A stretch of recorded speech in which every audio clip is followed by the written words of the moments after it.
నమస్కారం. ఆధ్యాత్మిక సుధాసాగరం ధర్మ సందేహాలు కార్యక్రమానికి సాదర స్వాగతం. ధర్మో రక్షతి రక్షితః. ధర్మాన్ని రక్షిస్తే ఆ ధర్మం మనల్ని రక్షిస్తుంది. ఆ ధర్మానికి కట్టుబడ్డ ఎంతో మంది పుణ్యాత్ములు, సత్పురుషులు మనకు సదా ఆదర్శప్రాయులు. వారి బాటలో నడుస్తూ ప్రతినిత్యం మనం ఎన్నో రకాల ధర్మాలని ఆచరిస్తూ ఉంటాం.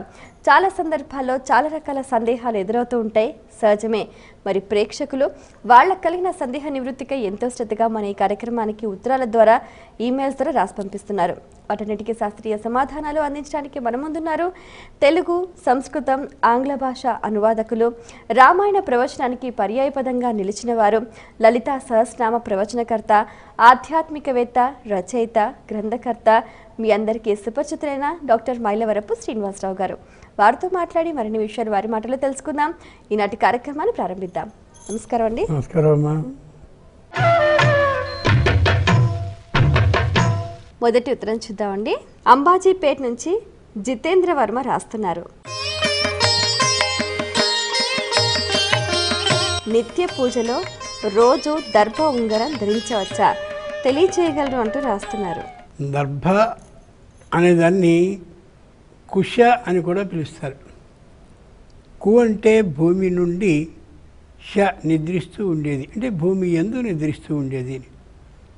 శ్రీ మహావిష్ణువు కూర్మ అవతారాన్ని ధరించాడు. దేవతలు, రాక్షసులు పాలసముద్రాన్ని చిలికిన సమయంలో ఆ కూర్మ రూపాన్ని ధరించిన సందర్భంలో మందరం అనే పేరు కలిగిన పర్వతాన్ని బాగా ఇలా చిలకడం కారణంగా, పర్వతం చిలికిన కారణంగా శ్రీ మహావిష్ణువు వీపు మీద ఉన్నటువంటి రోమాలన్నీ కూడా కుదుళ్ళు తొలగి అలా ఉండిపోయాయి.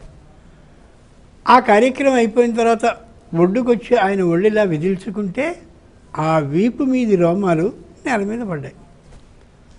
ఆ పడ్డటువంటి రోమాలే కు భూమి యందు, ష శేరతే నిద్రిస్తూ ఉంటాయి. కాబట్టి మొలకలుగా జన్మిస్తే అవి దర్భలు అయ్యాయి. వాటినే కూశాలు అంటారు. అంటే భూమి మీద నిద్రిస్తూ ఉండేవి అని.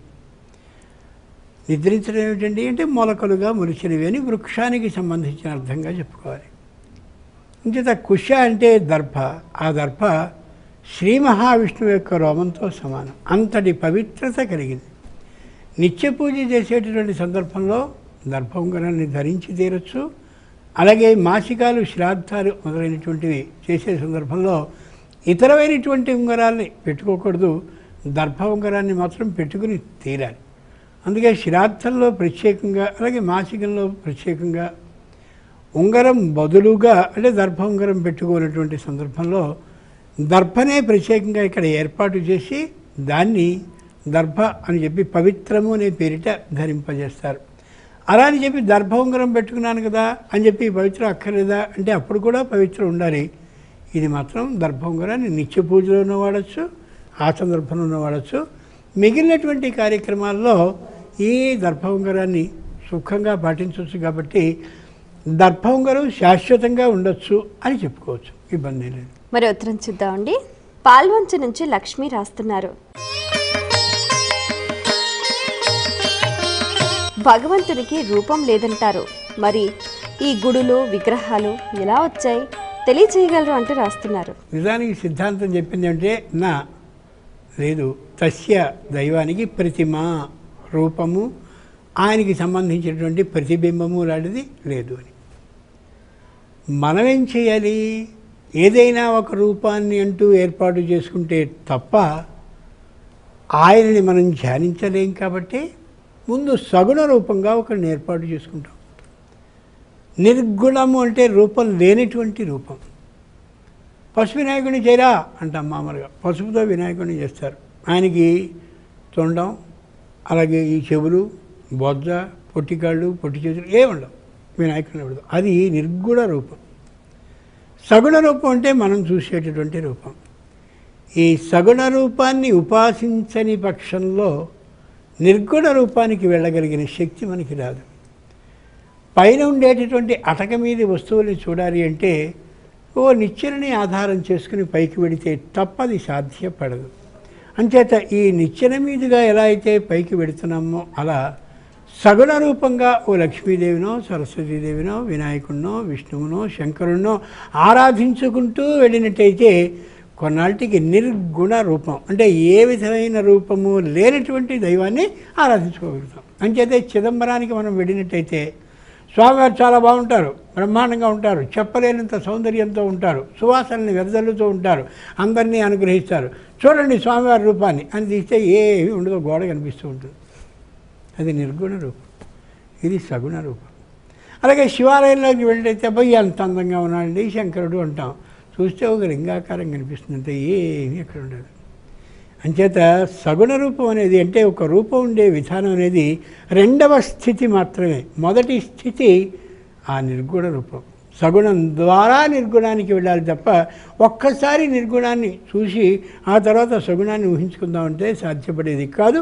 ఇందాక అనుకున్నట్టుగా అటక మీద చూసి కిందికి దిగాం, కింది నుంచి వెళ్ళి అటక మీదకి ఎక్కి అప్పుడు తర్వాత దిగగలం.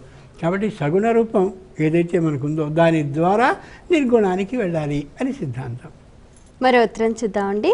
రాజమండ్రి నుంచి వేలూరి రామచంద్ర రాస్తున్నారు. వటువుతో నూతన గృహప్రవేశం చేయవచ్చా, తెలియజేయగలరు అంటూ రాస్తున్నారు. ఏకస్మింస్తు గృహే కుర్యాత్ ఏకామేవ శుభక్రియాం అనేకం యస్తు కురుతే స నాశమధిగచ్చతి. ముహూర్త దర్పణం అనే గ్రంథం మాట తెలియజేస్తుంది. ఏదైనా ఒక ఇంట్లో ఒక సంవత్సరంలో ఒకే శుభకార్యాన్ని చెయ్యి అని. ఏకస్మింస్తు గృహే కుర్యాత్ ఏకాం ఏవ శుభక్రియాం, ఒకే శుభకార్యాన్ని చేయాలి. అనేకం యస్తు కరితే ఏమవుతుందని అనేకం యస్తు కురితే ఓ 5-6 గృహ చేసేస్తే శుభకార్యాలు అదే సంవత్సరంలో జనఘోష నరదృష్టి పడుతుంది. అంచేతనే తెలివైన వాళ్ళు, శాస్త్ర సంప్రదాయం తెలుసున్నవాళ్ళు, ఇతరుల నుంచి ఈ బాధని పోగొట్టుకోవాలి అని అనుకునేవాళ్ళు 2 అంతస్తుల భవనాన్ని కానీ కడితే పై అంతస్తులో కొన్ని పనులని ఆపేసి గృహప్రవేశాన్ని చేసేసిన తర్వాత మిగిలిన పనులు చేస్తారు. అందరూ ధర్మరాజు లాంటి దృష్టి ఉన్న వాళ్ళు ఉండరుగా, దుర్యోధనుడు శకుని లాంటి దృష్టి ఉన్న వాళ్ళు ఉంటారుగా. ఓ ఏం కట్టాడురా, ఎంత బాగా కట్టాడురా, 2 అంతస్తులు కట్టాడురా, చాలా గొప్పగా కట్టాడురా అని అనుకునే దృష్టి వాడిది పడుతుంది. మయసభ అంత బ్రహ్మాండంగా కట్టినటువంటి కారణంగానే ధర్మరాజు రాజసూయ యాగసభని చేసినప్పుడు శిశుపాలుని యొక్క ఛేదనం దాంతోపాటుగా కురుక్షేత్రం వరకు సాగిపోయింది. వటువు అంటే ఉపనయనాన్ని చేసుకున్నవాడు, ఉపనయనం ఒక శుభకార్యం.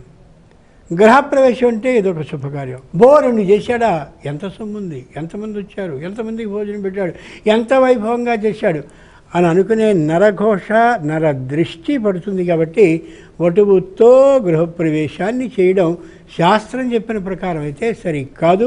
లౌకికమైనటువంటి విధానం అయితే ఇది. అంత డబ్బు ఖర్చు పెట్టి ఎలా చేశాడు, ఏం చేశాడు, ఇంత ఖర్చు చేశాడంటే ఎంత ఆదాయం వచ్చి ఉంటుంది, పైగా అందరూ కూడా ఎన్ని బహుమతులు ఇచ్చారు, ఇలాంటి దృష్టితో చూసేటటువంటి కళ్ళు కొన్ని ఉంటాయి. దానివల్ల మనకి ఇబ్బంది. చూద్దామండి. ఈమెయిల్ ద్వారా సుధా రాస్తున్నారు.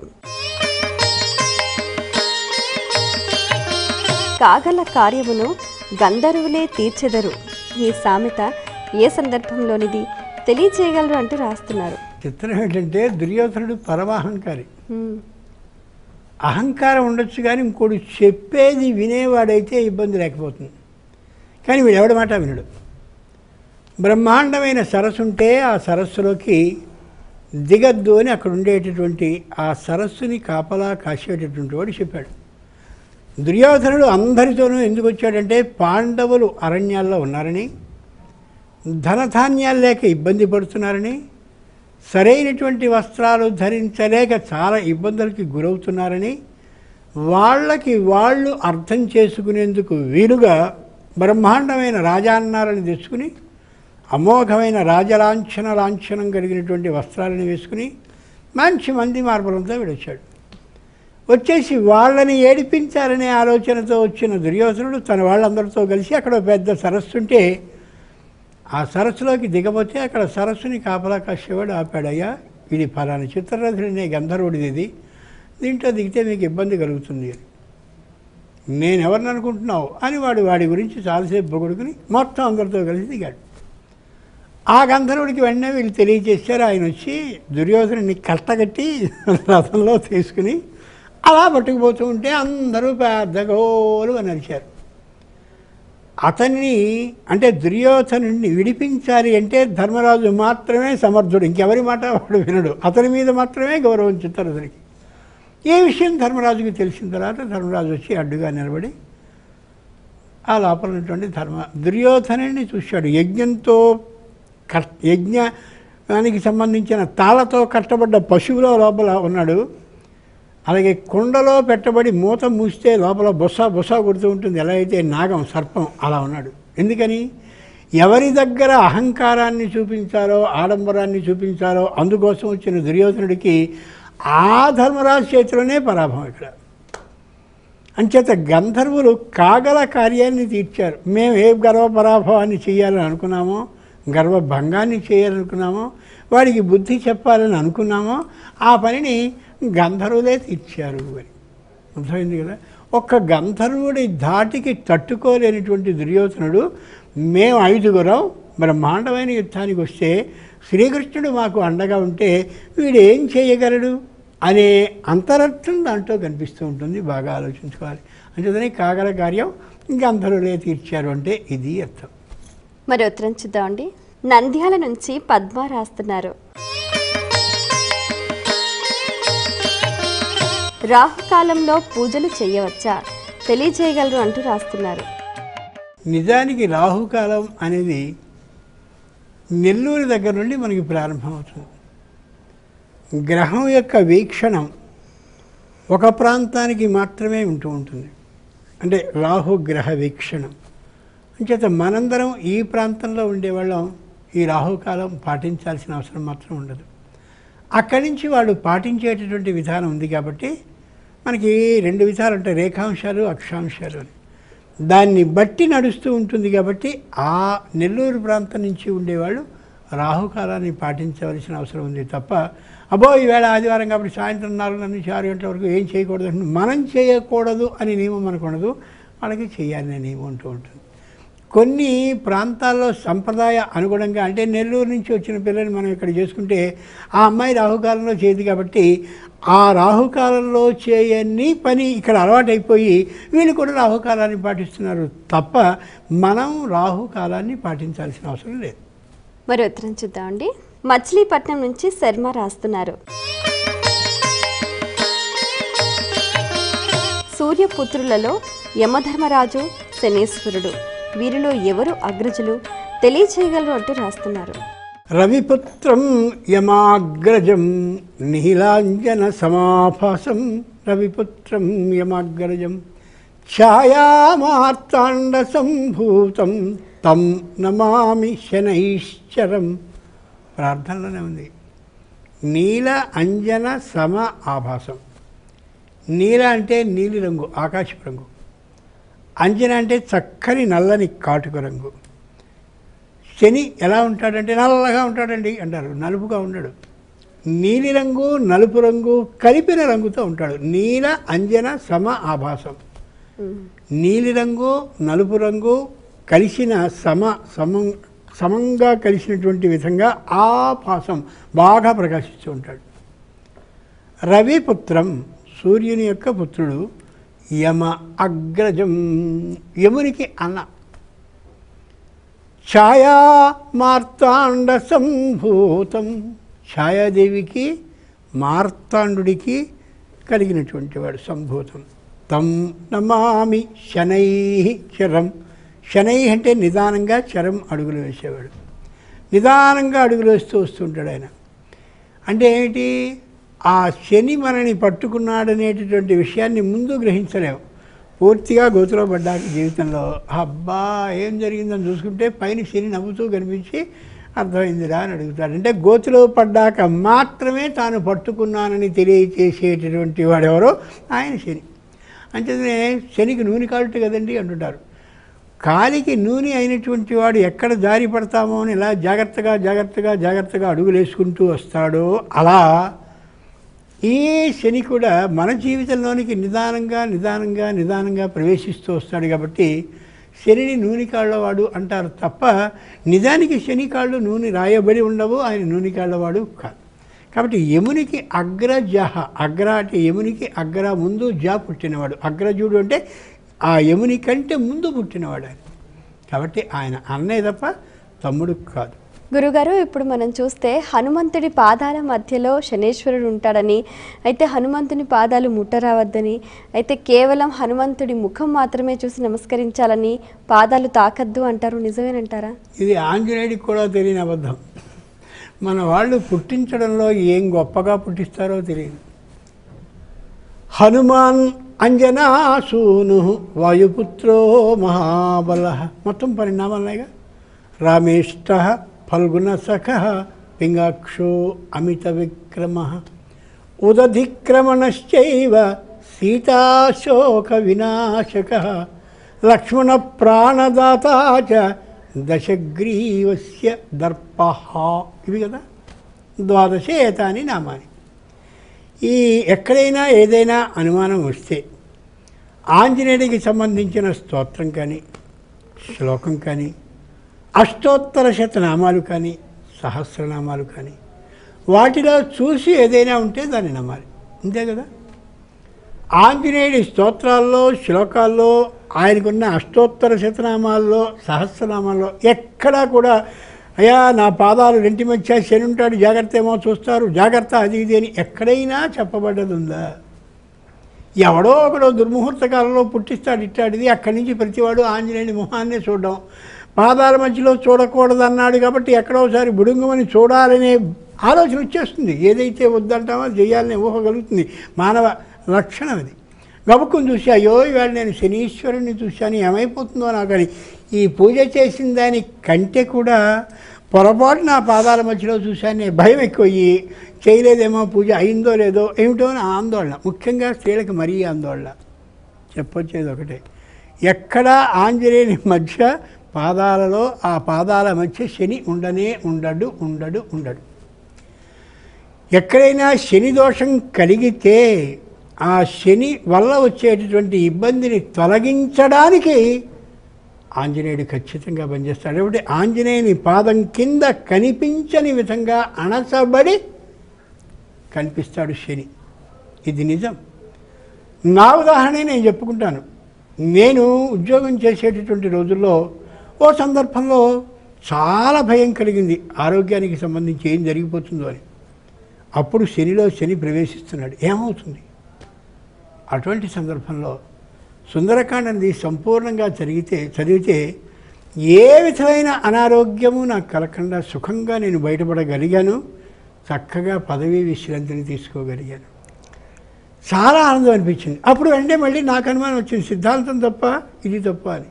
ఇంచేత ఖచ్చితంగా శనిలో శని అయినప్పుడు బాధపడవలసిన నేను ఎందుకని బాధపడకుండా యువతనికి రాగలిగాను అని. మొత్తం పదవి విరమణ అనకూడదు, పదవి విశ్రాంతి అంటే రిటైర్ అయిపోయిన తర్వాత 3 నెలల తర్వాత కామెర్లు వచ్చి అప్పుడు బాధపడ్డాను.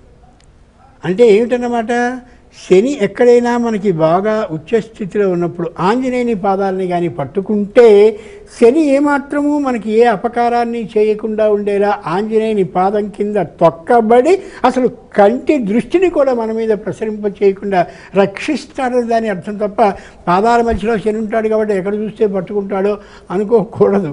నిజానికి శనిని దర్శించి నమస్కరించి అభిషేకాన్ని చేసి దూరంగా ఉండి ఆయనకి ప్రదక్షిణాన్ని కానీ చేస్తారని చెప్పి ఆ మీద మొత్తం నవగ్రహ మండపంలో ఉన్న శనికి ప్రదక్షిణాన్ని చేస్తే ఆయన దృష్టి పడితే అనుగ్రహ దృష్టి పడుతుంది కాబట్టి పూజ చేశాం కాబట్టి అనుకూలిస్తాడు తప్ప శని కళ్ళలో కళ్ళు పెడితే ఎక్కడ పట్టేసుకుంటాడో అని అనుకోవడం తప్పు. ఇలా ఆలోచించాలి. చేత ఆంజనేయుని పాదాల మధ్య శని ఉండడు, ఆంజనేయుని పాదం కింద శని తొక్కబడతాడు. మనం ప్రార్థించినట్టయితే శని మనకి ఇబ్బందిని కలిగించకుండా ఉంటాడు. కాబట్టి శని కలిగేటటువంటి సందర్భంలో, శనిపీడ జరగబోతుందన్న సందర్భంలో ఆంజనేయ ఆరాధన మనకి ఉత్తమ ఫలితాలను ఇస్తుందని అలా అర్థం చేసుకోవాలి. పొరపాటుని ఇలా లోకం ఆలోచిస్తూ ఉంటారు. చాలా సంతోషం అండి, మీ అమూల్యమైన సమయాన్ని కేటాయించి మా ప్రేక్షకుల ధర్మ సందేహాలకు శాస్త్రీయ సమాధానాలు అందించినందుకు ధన్యవాదాలు. వీక్షించారు కదండి, ఇది ఇవాల్టి మన ధర్మ సందేహాలు కార్యక్రమం. మీకు కూడా ఇంకా ఏవైనా ఆధ్యాత్మిక ధర్మ సందేహాలు కలిగితే మా ఈ కార్యక్రమానికి మీ సందేహాల్ని క్లుప్తంగా, సూటిగా, స్పష్టంగా పోస్ట్ కార్డ్పై లేదా ఈమెయిల్ ద్వారా రాసి పంపించండి. మా చిరునామా ధర్మ సందేహాలు, కేర్ ఆఫ్ భక్తి TV, road number 92, Jubilee hills, Hyderabad 5,96,000. మా ఈమెయిల్ ఐడి bhaktihyd@gmail.com. మరో కార్యక్రమంలో మళ్ళీ కలుసుకుందాం. అంతవరకు సెలవు. నమస్కారం.